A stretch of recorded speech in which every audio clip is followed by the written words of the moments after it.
Good afternoon or good morning, everyone, and welcome to the latest HFM webinar.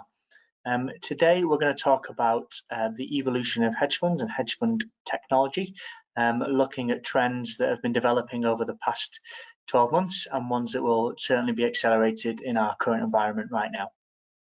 Accompanying this webinar today, there's a detailed report that if you would like to download it, the link is currently appearing in the chat function. It's free to download. If you go follow that link, it's a pretty simple process. That's in the chat function. It's just on the right hand side of your screen. And if you follow that link, you'll be able to follow along with some of the facts and figures that we're going to quote to you today. So my name's Sam Dale, Head of Event Content, and I authored the report. So I'm just going to talk to you a little bit about some of the facts and figures in there before we come to the main panel.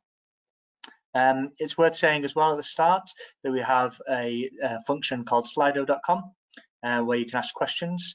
If you go to slido.com on your desktop or on your phone, you'll be able to use the hashtag HFM Refinitiv. That's on your screen now, HFM Refinitiv, and we'll be able to put questions to the panel a bit later. So I do encourage you to get involved and ask questions because it makes things a bit more interesting. So with that, I'm just going to go through the report very quickly. I've picked out 4 key data points, which I'll just explain a little bit about it. Can I have the next slide, please? So firstly, this was HFM exclusive and proprietary research in conjunction with Refinitiv.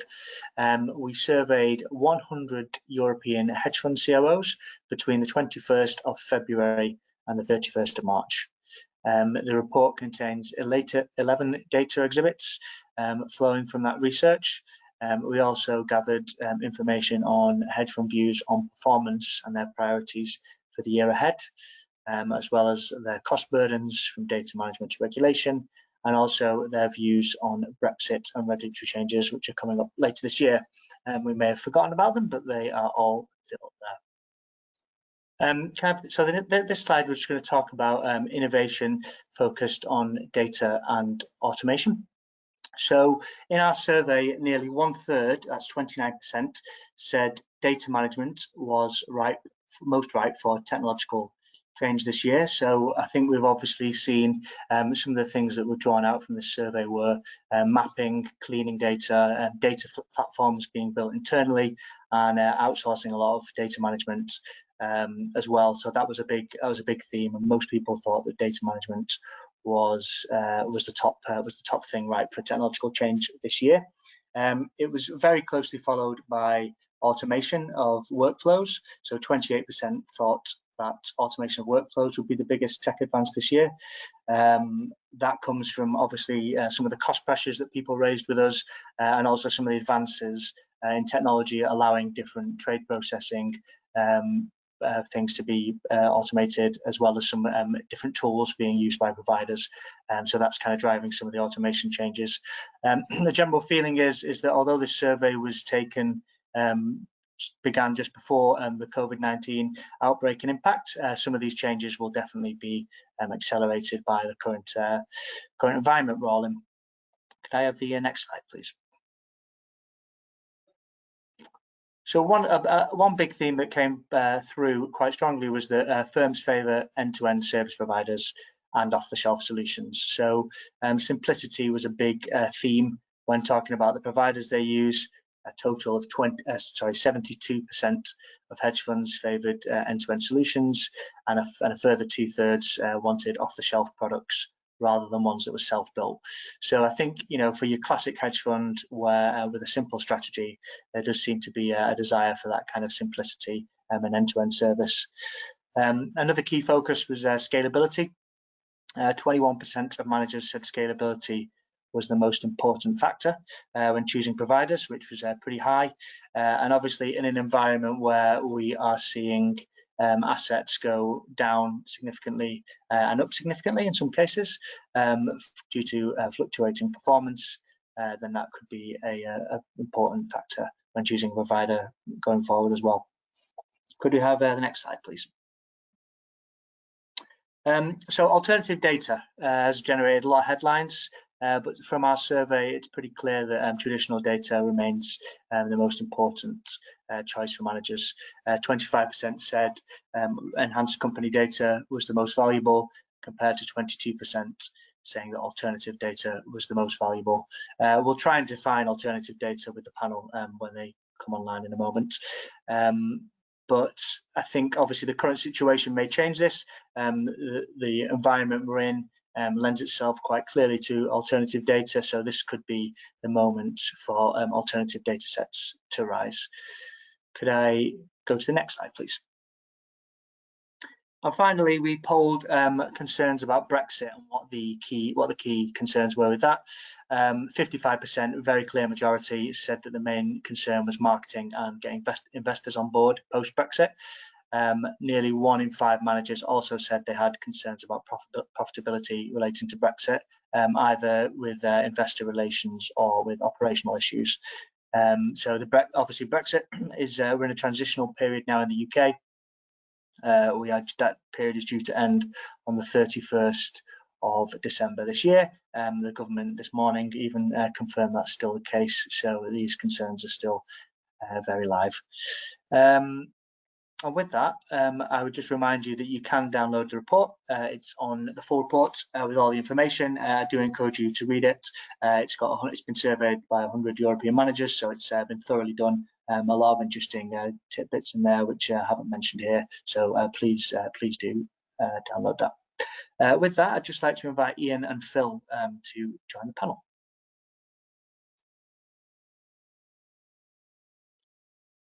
Hi Phil, hi Ian, how are you? Hi, not too bad, not too bad. In surreal times, but yeah, still here. Hi Sam. Yeah, coping very well. I think it's been an interesting challenge, but I think it's going to be teaching us a few things about life moving forward. Great. So Philip Chappell is the Chief Operating Officer of Monterone Partners, and Ian Maudsley is the Global Head of Equity Trading Solutions at Refinitiv. So I guess the first question to ask you, and I'll start with Phil, is how's the last month been? How's your business continuity plan been implemented, and any particular challenges that have come up? Yeah, I mean, I would say it's actually worked better than we could ever really have hoped for. I mean, when you build a business continuity plan, you're looking about kind of scenarios such as, you can't get into the office or can't do things for a short period of time. You don't really look at it in terms of not only you being out of the office for a long period of time, but also all of your service providers and everybody else as well, quite frankly. So, some of the challenges you might find are working from home, which works, fine in normal situations, but when everybody around you is using broadband as well, or other people in the house, working out what you actually need to get kind of connected. I mean, little glitching problems we had initially with things like, transferring Bloomberg licenses from Bloomberg terminals to Bloomberg Anywhere, just making sure people had external keyboards and monitors at home, just making sure their working environment at home were fine. But the reality is, I think, the whole tech infrastructure these days is actually very kind of resistant and works well in these kind of scenarios. So we found everything's worked really well. All of our call recordings in place. Everybody's been able to access everything. We've been using Zoom calls, twice a day to kind of check in with everybody. So it's worked very, very well. There's not much where I think I'd actually change. If anything, it's worked, better than I would have predicted. Especially with service providers too. We've just gone through our audit, for example, which is often a very kind of intense part of the year, but it worked well. The auditors and the administrators and ourselves, we got there on deadline as well. So it's actually kind of opened my eyes as to what's achievable in this scenario. Okay, thanks, Phil. Same question to you, really, Ian. How's Refinitiv coped, first of all, and then I guess what kind of questions you've been getting from clients over the last month? So I think as an organization ourselves, we were very well prepared for this. I think when you're a business of our scale and size, and the fact that we have such a global reach, we've obviously got a number of the people that we need to get to through remote visits anyway. We're also a kind of organization that does have a reasonably flexible working conditions. There's a lot of people that work from home permanently, or there's a lot of people that will do maybe a day or two at home during a week. So I think that in terms of having that sort of remote access, we've always existed in that fashion. We also made a decision last year to upgrade much of our own infrastructure, and the timing was just absolutely perfect, really. We moved to Office 365, so we've got a lot of cloud-based drives. We've got obviously a cloud-based email system now. We're using Microsoft Teams, whereas Phil's using Zoom. So yeah, I think in terms of our own business continuity, it's been seamless. I mean, it's actually been very, very impressive. Whatever foresight our tech team had definitely worked. In terms of customers, again, I think we've been in a great position there, because most of our trading platforms have been very lightweight in terms of their technology footprint. So a lot of our platforms are either SaaS delivered, or in the case of things like AlphaDesk, for instance, they can be cloud delivered. And so the ability to sort of remote on from just about anywhere really has been part of the offering that we've been built in. So for moving people from one location to the other, for us, as I say, it had very, very little footprint at all. In terms of sort of the challenges that our customers are getting, yeah, there's no doubt that I think we're seeing an influx of requests that are coming in around the ability to move from different platforms. So of course, Phil mentions about Bloomberg. We have a similar product, which is Icon, and we have a web version of that, which has been, again, incredibly popular. We've had it for an awful long time, and people tended not to use it. I think people still feel very comfortable with the idea of installing applications onto PCs. All of a sudden, we've had this huge influx of demands for the ability to log into Icon via the web. And it's been a godsend, particularly as we're not charging anything extra for it. There's no additional hardware, the ability for identification devices, for instance. There's no additional charges, as I say. So yeah, we've been so far, fingers crossed, we've weathered the storm very well, and I think we managed to get ourselves in front of the terms of what our clients are looking for. Okay, great. Thanks for that, Ian. I guess Phil, I'll ask both of you this question, but how I've been talking a lot recently over the last month about how this compares to 2008 in particular, because that's the example everyone kind of reaches for. So obviously there was a different crisis in obviously a number of different ways, but the volatility we've seen in the last month is probably as comparable. It's probably more volatile, if anything. So I guess how is your relationship with providers, whether it's banks, prime brokers, any tech providers, admins, etc. How's that been over the last sort of month or 6 weeks, and how does it compare to 2008? Have you taken a step forward? Yeah, I mean, I would say it has a very, very different feeling to the financial crisis. I mean, in the financial crisis, it felt like the whole financial world was going to collapse. And so, we were looking at each other. You'd look at your prime broker and you'd have very difficult conversations about rehypothecation and are my assets safe? Whereas this time, it feels that we're in the kind of the crisis together in a way. We're not looking at each other, but we realize we're all on the same side. So talking to investors, for example, they're looking at this and kind of saying, okay, we understand what the drivers are. We understand there will probably be a recovery at some time. Some companies will do well, some won't, but they're looking through that. So we don't see the same level of panic in the infrastructure and in what managers are doing. So, investors seem to be quite measured in this environment. They're not running for the kind of the hills like they did before, where they were just trying to get cash from wherever they could. I think they're looking at the opportunity set and looking forward. Same with service providers. It feels like we're all working with them. Infrastructure, if there are any issues, we're all trying to work forward. We're not kind of looking at each other with any kind of mistrust this time. So I would say, even though this is kind of more severe on a human level, and it's more severe in terms of the actual kind of infrastructure challenges, it doesn't have the same feeling of fear attached to it as the financial crisis did in terms of, the funds and the strategies and who was going to be around and redemptions. It feels very, very different. Yeah, I don't really have anything to add to that all. I think, again, one of the changes, from a technology point of view, when I look back in 2008, and actually back then I was still on the investment banking side, and I think that between the buy and the sell side, there was a much deeper relationship than just thinking about, simple prime services or execution and clearing, for instance. it actually was fully interwoven in terms of the technology offering as well. And particularly, I think one of the changes that we've had is the way that the buy side is now facing off against its technology providers. It's having a much more intimate relationship than it did previously. Whereas a lot of times, I think what was happening probably pre-financial crisis was you were really just given whatever your prime broker gave you. The technology offering was kind of wrapped up into that overall service. I mean, if anybody remembers, back pre-2007, 2008, and I worked in prime brokerage, we used to sort out everything to the couch in the lobby area and providing, receptionists and prime brokerage, really, I mean, hanging arse on the wall, absolutely everything was included. I think, that those changes have gone. In particular, one of the things that the buy side have had to do is make sure that they've got multiple relationships, and the idea of having certainly a single prime has probably moved away. Certainly a single execution channel is an absolute no-no. If I think back to people, and sadly, I was involved with a firm that was supplying software to Lehman's back in the day. People woke up one Monday morning and realized that they couldn't trade.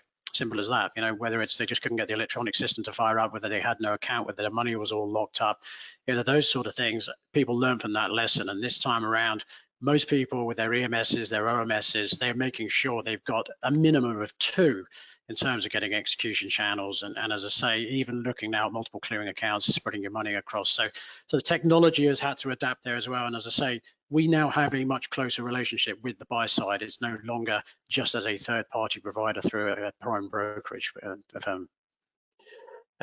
Okay, great. Thanks for that. It's interesting to get a good comparison with what's gone previously. I mean, I think it feels like there's a bit more trust there now. The relationship has been pretty smooth over the last 6 weeks by all consensus. Let's pick up some of the themes from the report that I just discussed. That was a good snapshot, really, of where the industry was just on the cusp of this crisis. So it kind of gives you a sense of what things might be accelerated now. One of the things, just building on provider relationships, was that the survey we conducted in February and March seemed to show quite strongly that hedge funds favoured a end-to-end service provider to kind of get it done for them. Really, simplicity was a strong kind of theme that came through. Make sure that the provider can do it, and then also, in a separate question, there was a majority wanted an off-the-shelf solution as well, rather than something self-built. Obviously, that will depend on strategy and need. But Phil, I don't really want to comment on that, and how you view, your provider relationships. Do you prefer that end-to-end service, or do you like a plethora of providers? Yeah, I mean, for us, because our strategy is very, very vanilla and we're very straightforward, we wouldn't see kind of the whole tech infrastructure as part of our alpha proposition. So we want something that's resilient, that works. We want to get benefit from someone else doing that kind of heavy lifting. I mean, I think historically, you go back where you had maybe split out your kind of order management and your portfolio management. I think the challenge can be then you've got a lot more complexity in there, other things to reconcile to each other, things where it can go wrong. So I think if you're kind of a systematic kind of trader or using black box, that is probably part of your kind of your DNA and your alpha proposition, and you need to have more control of it and you need more flexibility. But I think for a more kind of vanilla hedge fund strategy, for us, we take benefit from, they are kind of providing an infrastructure that works. So having it kind of like software as a service means, they're providing the clouding infrastructure, all of the kind of the necessary protections, the resilience, but also the fact that everything works and everything kind of fits together, which for us is very, very important. It allows us to scale as a business, because I think the more moving parts you have sometimes, the more things that can go wrong and the more kind of unintended consequence. So from my perspective, I'd definitely be in the kind of the group where making it very simple, very resilient, and very kind of easy to keep control of, which is the big thing for me. Ian, you obviously speak to a lot of clients who are kind of having this kind of choice. I don't really want to kind of explain, your thoughts, and Phil mentioned scalability then as well, which came out as a theme in our report as well. Yeah, I think that's the thing. I mean, if you're going for that single vendor strategy, and I think more and more people are, then obviously you've got to be with somebody that's going to have that natural scalability, and whether that's global reach, whether that's across the asset classes, whether that's the sort of depth of the technology offering. There's only really a handful of organizations that are sort of in a prime position to go and take advantage of that. definitely we're seeing more of that sort of end-to-end workflow. I think that the days of separation of EMS, OMS, PMS, RMS, data provider, fixed network, I think as the report alludes to, I think that people are definitely looking at, how do I bring all that together? Not necessarily, I think, the sort of hedge fund in a box that seems to be the nirvana that everybody talks about, this sort of whole EMS. But I think that one of the challenges has definitely been piecing this stuff together and dealing with disparate APIs and dealing with different types of data normalization. That's always proved a bit of an issue, right? And there's too many points of failure there, and particularly when you're in the current market conditions, where I think everybody needs to know at all times, what am I doing, what are my positions, what's my P&L, and I need to make sure that this is 100% accurate. The idea that obviously is using one set of data and probably one set of harmonized technology solutions is got to be key to this particular market. Yeah, and I mean, do you think this, the current, obviously the current environment where we're all working from home and relying on tech a lot more, do you think that might accelerate the trends that we've seen in this report on that, or do you think people might have other views? Yeah, no, I mean, there's no doubt that anybody that's probably been caught with legacy technology on site, heavy, that doesn't have the ability to have some kind of remote access are definitely going to be, one, kicking themselves, and secondly, scrambling now to go and look at an alternative platform. I'd be very doubtful, once we get back to normal, inverted commas, that'll be the end of it. I suspect that people will look at this, much like we've just talked about learning the lessons from the last financial crisis. I think people will look at this and say what lessons need to be learned here, and definitely one of those will be looking at, did I have that flexibility when I needed to move to remote? Was it there for me? Also, the other thing that's happening at the moment is there are new opportunities appearing in the market. So although, Phil, I think, sort of says he's got a very niche strategy, there are certainly other funds that are looking at diversifying pretty quickly, right? There's volatility, there's opportunities out there, and the ability to work with a vendor that can introduce those opportunities to you almost at the press of the button and turnkey, if you like, I think that's going to be key as well. People are going to be looking at moving forward and making sure that they've got that level of flexibility from their provider. Okay, thanks, Ian. Just a quick reminder to everyone watching and listening that you can ask questions if you go to slido.com and use the hashtag HFMRefinitiv. It's just at the bottom of your screen on the left-hand side. You'll be able to ask a question to the panel. I do encourage you to get involved with that. And one more quick reminder, the report we've been referencing quite a lot is available to download in the chat function. You'll also be sent it afterwards, but if you want to download it now, you can download it on that link. Just talking about how this crisis is kind of accelerating trends. I mean, particularly in the technology space, we've HFM have done a couple of surveys, and particularly just picking up anecdotally, it feels like firms are ready to make some investments in their tech now, as it's been stress tested to the max in some cases. Things like cloud technology. Is this kind of an accelerating moment? Is this a catalyst for cloud to kind of be taken up by those who haven't already taken it up at the moment? Phil, I don't know whether you, what if you use the cloud and what type of cloud, and how this might accelerate any trends moving towards the cloud? Yeah, I think because of when we set up, we've been using the private cloud since inception, and it's worked really well. And this is a kind of situation where it does work. I think it's interesting. I do think this whole kind of situation will accelerate people's comfort with different scenarios. So, for example, before people would say, oh, I couldn't possibly work from home. There's so much I can't do. Whereas now they're suddenly finding out, oh, actually you can. So I think things like clouding, a lot of it is not just on the manager side, but how the investors and the due diligence kind of community get comfort as well. So I think what will happen is after this, they will go through, managers who they think's done it well, problems, and try and work out, okay, what is a kind of a comfortable route forward. But I think it will accelerate people's comfort because they've had to face it and they've had to come up with solutions. On things like, basic things like call recording and, just monitoring, getting people up to speed on site. There's so many things that people would have said before an excuse why you couldn't possibly all work from home for any kind of extended period of time, whereas now there are solutions. So I think it will accelerate kind of getting systems that are more resilient, that kind of aren't so kind of necessitate kind of physical access. I think, clouding definitely will get more comfortable. I think from my point of view, for example, I've looked at cloud and private cloud, and I've always been driven by the investor community, what they're comfortable with. So as they kind of thaw more on the kind of the cloud and private cloud argument, I think it will kind of bleed back into the managers. But definitely there will be a lot of kind of case studies and a lot of monitoring about what people, the investors think have done well and done badly by the due diligence community for several years to come. Just like after the financial crisis, there was a lot of focus on prime brokerage terms and rehypothecation.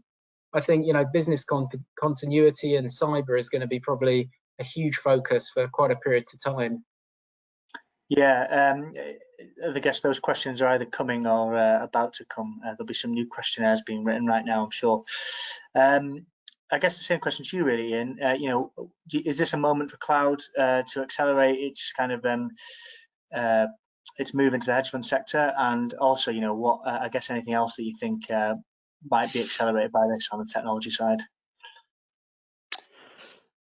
So I think I think the hedge fund community has actually been pretty adaptable already, and I think they've probably been some of the earliest adopters of cloud technology, full stop. I mean, I can certainly think you've been working with buy-side order management systems for quite some time, and I couldn't recall the last time that we put something on premise.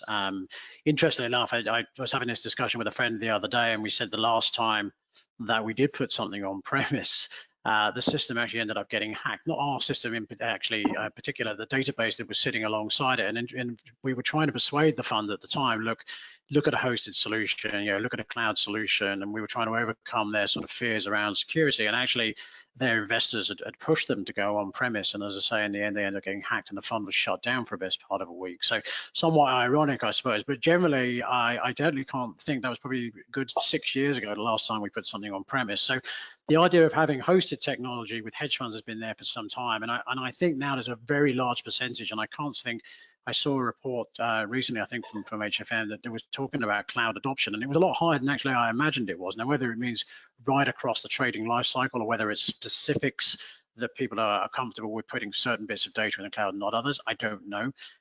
But I think if you compared hedge funds to things like asset managers or investment banks, there's a huge disparity there. So I think hedge funds are ahead of the curve anyway. Do I think that they will get more comfortable? Yeah, look, I think that that's an absolute certainty here. That the one thing that's come out of this is we've all talked about this, the fact that we're all now accessing our email and our files, all of us working from home in the cloud. And I think people will look at that and sort of say, why would I ever want to move back to paying for storage? The other point is thinking about cost management. And the idea of all that sort of capital expenditure, particularly of having to put upfront money to be able to get installed software or installed infrastructure and everything else, I don't see that as part of the way that we do our financial accounting going forward. I think everything wants to be moved into monthly payments. Yeah, much like we buy cars. I think a Reuters report recently said something like 98% cars in the UK now are bought on lease. And nobody is buying a car and putting money up front and then seeing the value drop off. I think the same argument could probably be said within our business as well. So the idea that we move to something that's a lot more manageable financially seems to be key as well. And I think that's where the cloud will start to come into its own. Okay, thank you. We've got quite a lot of questions have come in, which is great. So we'll come to them in a moment, but just a couple of points I wanted to pick up before we do. The first one is on data, which was a big theme of the survey we did in February and March. And one of the questions was about which types of data are you sourcing, and enhanced company data was the most popular from the choices we gave, which kind of, and there was a slight indication, particularly from conversations I had around the report as well, that traditional data was still a bit more popular than alternative data at the moment. This is across all strategies. I mean, I guess first of all, I don't know whether anyone wants to take a stab at this about trying to define what alternative data is, because it's quite a nebulous term. I mean, what Phil? I guess I'll pick on you if that's okay. What does it kind of? I guess what does it mean to you? I mean, what does kind of non-traditional signals mean, and kind of do you use it, and how do you feel that adoption might increase going forward? If I take the coward's way out and say alternative data is non-traditional data, maybe? Yeah. No. I think the reality is traditional data is your normal kind of, price indicators, company detail, anything that you could get from the exchange, kind of from Bloomberg. The alternative sets have been around a little while, and you hear about things like satellite data or footfall on the high street.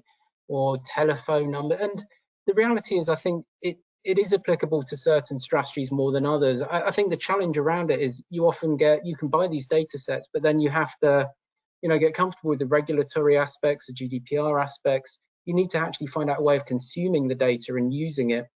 And hear of quite a few managers who have looked at it. I mean, we've definitely taken a look at it and looked at what's available, but often it is quite hard because there isn't necessarily a consistency around the data, and the consumption can be difficult, and you need to actually make sure that there's a cost benefit involved there. So it's something I can see that there is a trend on. There's very few managers you talk to who haven't at least considered it or looked at what's out there or had conversations about it. But I don't feel that it's kind of as mature as, the traditional data kind of sets where, you know what you're buying. There's a limited number of providers, and it's all about kind of getting consistency and, ease of consumption, which in most cases is quite easily wired in. So I'd say the alternative side is one that is definitely kind of sexier, and, you hear a lot more kind of column inches on. But in terms of actual real use, I think it's probably a bit more limited, but you'll probably see more and more people use it as it becomes easier to consume, or there's more kind of ways of consuming. Yeah, thanks for that, Phil. I think that was borne out by the survey, basically, which was, it does generate a lot of headlines, but when you actually ask people, are they using it and what do you expect to be your biggest growth opportunity from data sources, it was traditional from the survey anyway. I mean, Ian, I don't really have any comments on alternative data and its consumption and its, how it's processed. Look, I love the term alternative data because I'm never quite sure what it refers to. I think the report by memory talked about car dealerships in China or something along those lines, which I thought was wonderful. I was thinking, well, there's not going to be an awful lot of data, I suspect, coming out of car dealerships in China at the moment. But for us, as a data firm, we've seen the diversification of the type of data that we're pushing out there, right? I think that people would look at Refinitiv as the ultimate in traditional data organizations, but more and more, we are getting pushed to make sure that we're encapsulating different types of data to present to people, though, in a normalized fashion, right? So it's not just a question of us supplying tick by tick market data any longer. We do have satellite imagery as well. One of the key ones I think that gets used quite regularly from us, and at the moment is probably very key, is our tanker reports. The ability for us to be able to track GPS signals on tankers. That's been there an awful long time. Whether you consider that, I personally no longer consider that alternative data. Our commodities community has been using that now for the best part of 5 or 6 years. And I'd see that being used very much in conjunction with traditional data. So it's hard to say what it is. We do make sure that we keep up. We make sure as well that we're taking in third-party information. So we've got a number of people that do supply us with the satellite imagery for car dealerships in China or foot traffic in Chicago or whatever the report referenced. We do have them. I think the key to using them is making sure that you're overlaying them with traditional data. So when people are sort of saying, I'm looking for signals, one is they've got to be able to make comparisons with what the market has been doing traditionally as well, to be able to make sure that is actually giving them a story. The other key point, just to sort of highlight, I think, and Phil had alluded to, I think different market times as well will determine when this data is useful and when it's not. So part of probably when we've been in periods of lower volatility, where the patterns are a little bit more difficult from traditional data, I think the ability to go and look for external sources, and I say again, align that, is probably more key. Where we're in more volatile markets like we are at the moment, I suspect the usage of those alternative data patterns becomes less useful. Okay, interesting. I guess we'll wait and see on that. We'll probably know things might be very different in 12 months in terms of the sources people are using, etc. Great. Well, thank you for that. I'm going to come to some questions now because we've had quite a few in, which is great. So the first one I'm going to come to is Peter Van Doren. Always like the brave ones who give their names. So I'm going to come to Peter first. Phil, what were the biggest hurdles moving to cloud and what overcame them? When you were you always on the cloud? I kind of, when we actually started in private cloud, because that's one of the biggest challenges, I think, to actually move anything, especially if you feel like it's working. And this is where a situation like this could really shake things out. Because if you weren't on the cloud at all and all of a sudden, you had issues with resetting your servers remotely, then that could kind of get you interested very much. I mean, when we kind of launched, we launched in August 2015, so we were kind of setting up earlier that year. At that time, I don't think there was full comfort around public cloud at the time. So we went for a kind of a private cloud solution, and we kind of looked at several different providers. We spoke to them.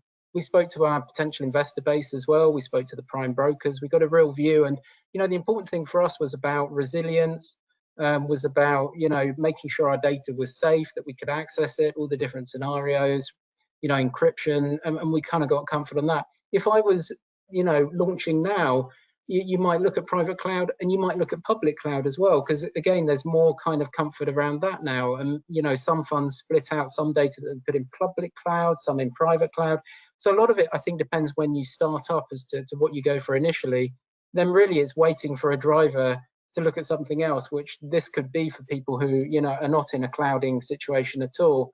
But I think, whenever I kind of look at this, I always take a lot of guidance by talking to the investor due diligence community, because those are the guys who, often will look at lots of different structures, but also the prime brokerage consulting guys, because they'll look at different sub structures too, talk to different providers, talk to other COOs as well, to get a view as to, what they went through and what's acceptable.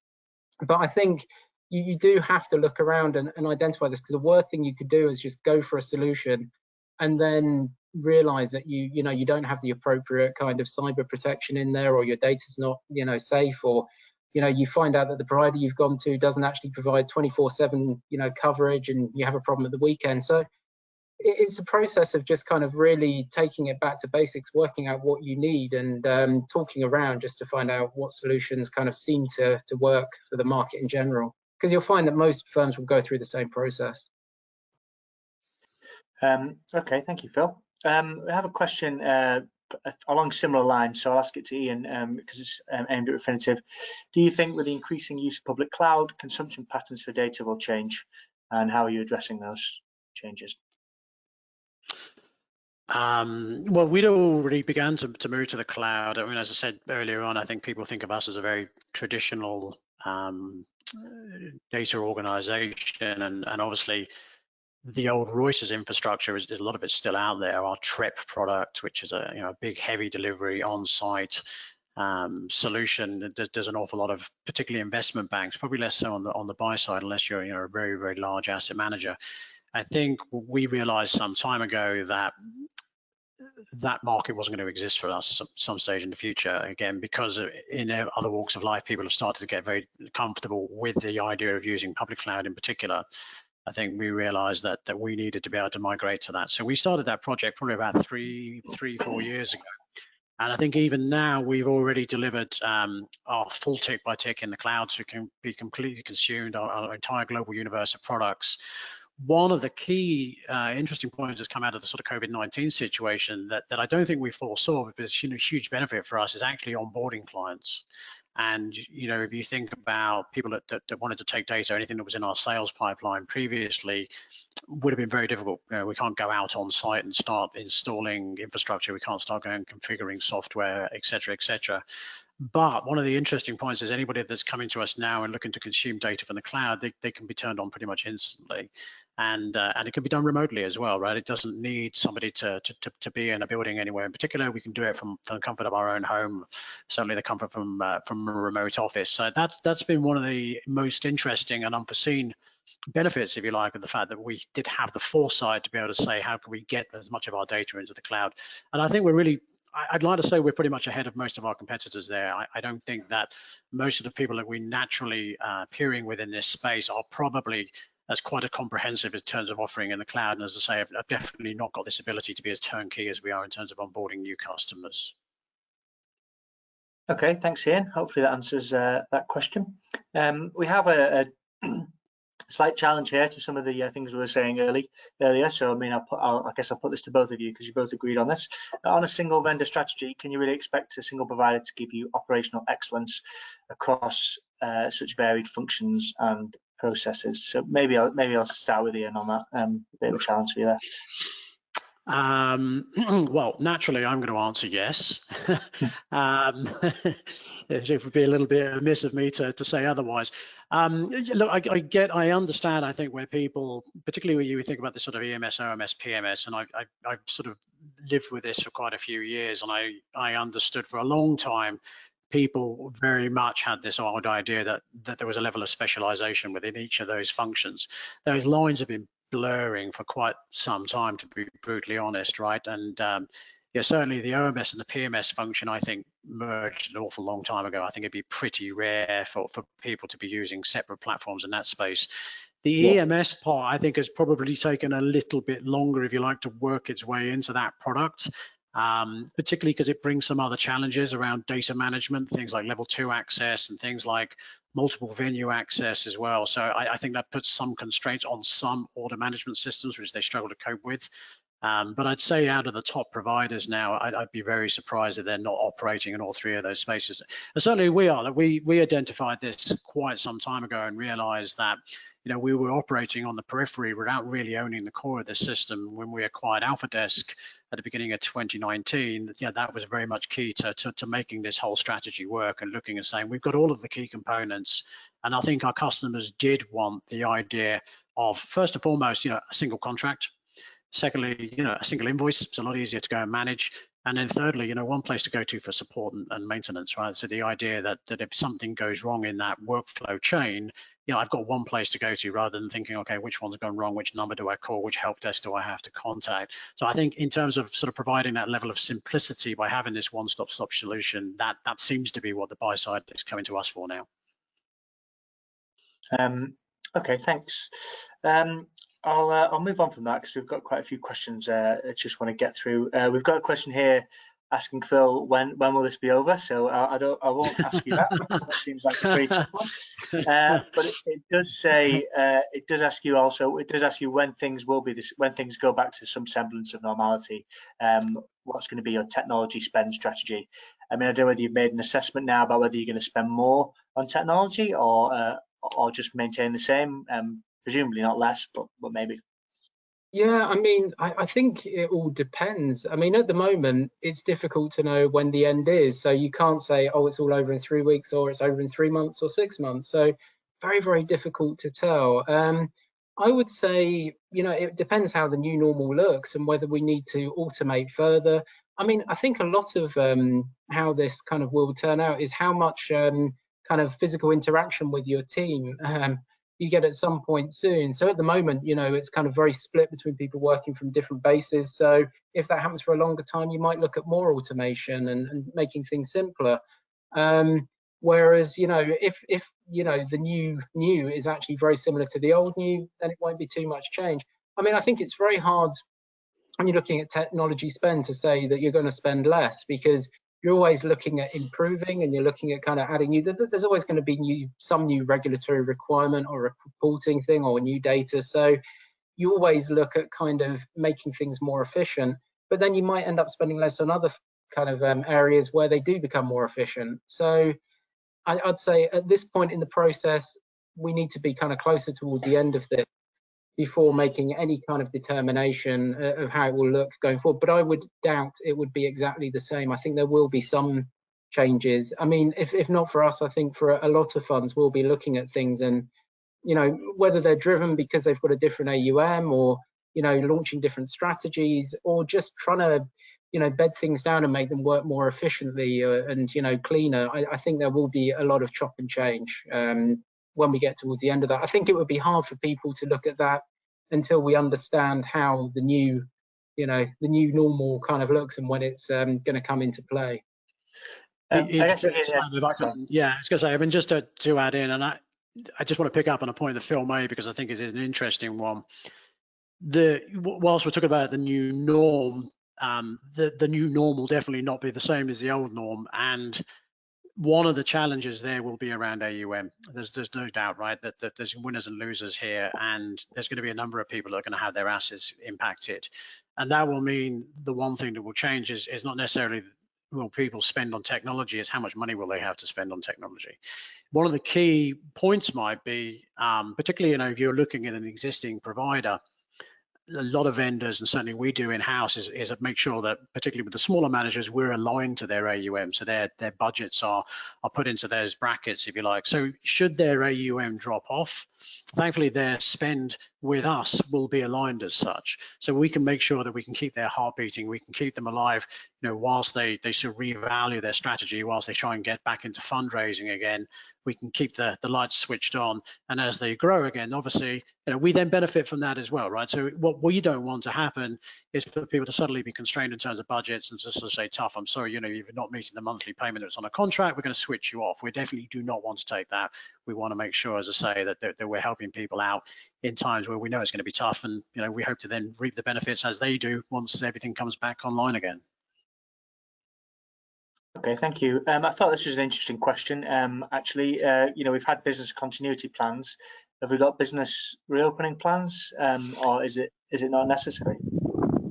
I think it is. Yeah, I mean, I think it is something that we all have to think about. I mean, I'm seeing a lot of reports provided by prime brokers and by consultants at the moment about kind of, considerations basically on reopening. I think the challenge for me at the moment, it's still very early in the process in terms of until we get some kind of, input from the government in terms of timeframes. I think we can start to plan in terms of, making sure that the office is a safe place as much as possible. Now, looking at things like if people are using public transport is there kind of alternative solutions, how to make people feel safe, extra cleanliness in the office, all these kind of things. But I think it's it's possible to plan, and there's certain things that will need to be put into place kind of quite early. But at the same time, it's tough without knowing the time scale, really. I mean, one of the benefits of a smaller firm like ourselves is we do have that flexibility. I mean, we're in contact the whole time. And it's possible to put things into place pretty quickly. But the larger the firm and the more kind of planning you're going to need, like, are you going to have to kind of split the office and have 2-meter gaps and move desks, and there's a lot of things that people could be doing and might have to do. So it's something to definitely think about, especially in an environment where it's tough to get hold of kind of kit. You need to kind of think in advance. If you do need to buy in extra equipment, it can get tough to get hold of, and there's quite a large lead time. So it's definitely something I'm planning for and kind of thinking about. But in terms of variables determining when we reopen, a lot of that's going to be driven by the advice from the government and kind of working from there. But one thing I would say is, having all worked kind of remotely so seamlessly over the past 6 weeks, it doesn't feel like there's a huge rush for us all to be in the same location. So because we're not kind of heavily trading, or the view is we can kind of take our time and not rush things and not put people at risk. So I feel in quite a kind of a lucky situation that we can just kind of slowly but surely get there in a safe way, rather than do anything to put people at risk. Ian, I don't know whether you've got any plans, any reopening plans at the moment, or is it just too soon, or are you just kind of flexible for everything, really? Yeah, I mean, we're as I say, we're a global organization, right? So even we're trying to make sure, I think, that we're working with state advice as depending on location, right? And we're in an awful lot of locations as well, and yeah, things seem to be changing rather rapidly, and the messages that are coming out seem to be changing rather rapidly as well. I think we are certainly planning around a sort of 3-phased approach, if you like. So that where we are now, when the strings are loosened a little bit, I think there will be a slow back to work policy, and I think over the summer we'll sort of try and piecemeal it in a little bit as we can do. Right now, then obviously we're sort of then taking the view what happens in Q4, presuming of course that we do get the advice, particularly in the UK, at least from the government in the next few weeks, which looks likely that they will start to relax some of the lockdowns. But yeah, I mean, it's a huge challenge we've completely the opposite, of course, to Phil, in the fact that we've got 20,000 people to manage, and trying to get 20,000 people into work on the best of days is always something of a challenge. So in the current conditions, yeah, I definitely don't look forward to working in the HR department. Okay, great. We're running out of time, really, so I just want to ask one of the final questions here, which is probably just gives us a chance to look forward a little bit. How will things? We've kind of been talking a little bit about this, but just a final thought, really, from both of you about what will a new normal look like? We've got a question here about how will things change in terms of what is standard. For example, will traders continue to work from home? Will that be a standard possibility? Something that was almost, unthinkable a while ago. Is that going to be standard? And then a much larger point here about what does this mean for regulation, compliance, and due diligence? But I guess generally, maybe Phil, just as a final thought, I guess what do you think? Will traders work from home? Will you have really flexible working in this industry now? Is it something that's been stress tested so much it's just a reality? I think it definitely possible. I think it will depend firm by firm. Because if you have a firm where they kind of do require kind of very heavy connectivity, or that they do need to be physically in the office, then it might be tougher for them. But I think in terms of acceptance, it's certainly, I think, opened up most people's eyes about what is achievable. I think a lot of people will, if they kind of go down that path and continue, we will have to kind of look at making sure people are in kind of line with the compliance and regulation, that they have proper call monitoring and call recording and the right kind of, firewalls around home computers, things like cyber. You hear a lot of people kind of had, enhanced cyber attacks recently.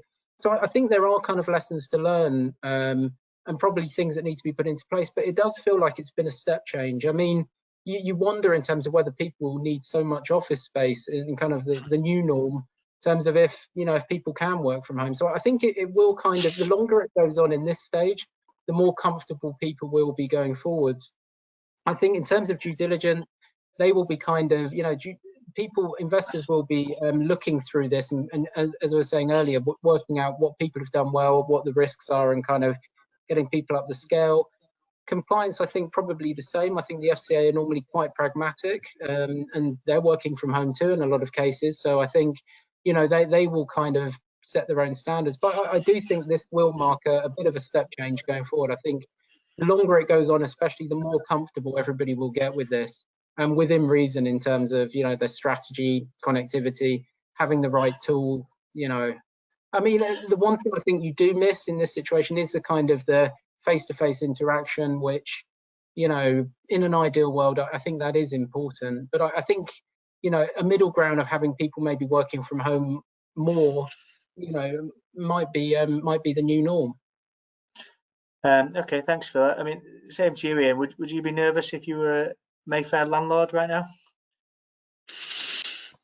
No, I mean, I mean, certainly from a personal standpoint, I've not noticed any real difference in my working practices, other than the fact that I'm going to less face-to-face meetings, like Phil says. So in fact, the days are a bit longer, unfortunately. There's a lot more phone calls, and sort of working hours seem to have merged a little bit, right? So that's the only change to my working day. But in terms of what I'm personally doing, it's arguably more efficient being from here, right? Because I normally have 3 hours of commuting, and then even when I'm in the building, there's lots of moving around between different meeting rooms, etc. So there's an awful lot of wasted time in an office, bizarrely enough.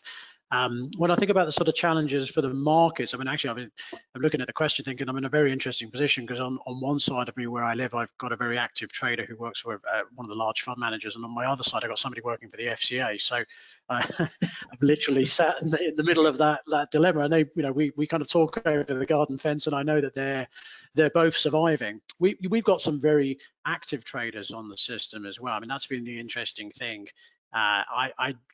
Although we've been working with internet-based trading systems and order management systems for quite some time, I myself was a little sort of hesitant as to whether or not we would survive, the amount of volatility that we're seeing at the moment. I mean, when I look at, I was looking at some of the stats internally for us in data, and we processed something like 120 billion messages of real-time data in one day just recently. We traded something like 40 billion shares went through one of our execution platforms. Yeah, these numbers are phenomenal, and yet they did it, right? It happened. We didn't have any issues at all. And so it's starting to tell me that actually we've really probably stress tested at the boundaries of something where we, even as an organization, we thought we would be, and we passed the test.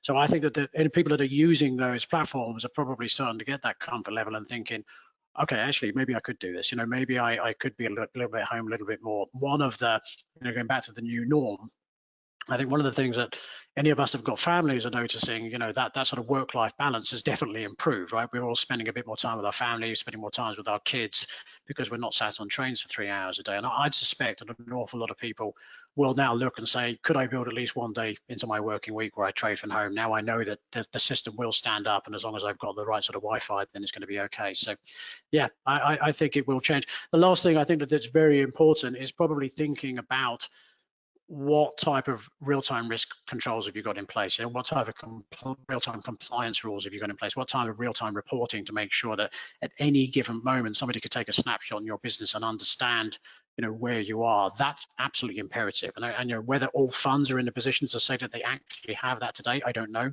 But it, you know, going back to the spend argument, I suspect that that's the one thing that people will come back to. If they want to look at remote, it's making sure that I've got all of those tools so I can see real time what's going on with all of my traders, what is my P&L at any given time, what are my positions in exactly milliseconds, if you like. And if I can get to all of those comfort levels, then yeah, I think we will see a change in working practices. Great. Well, thank you very much for that. Just a quick reminder to everyone watching that you can download the report we've referenced throughout. It will be on the right-hand side, the link in your chat box. We'll also send you a copy in the final, in a follow-up email. Just on screen at the moment, we've got a whole bunch of HFM virtual events.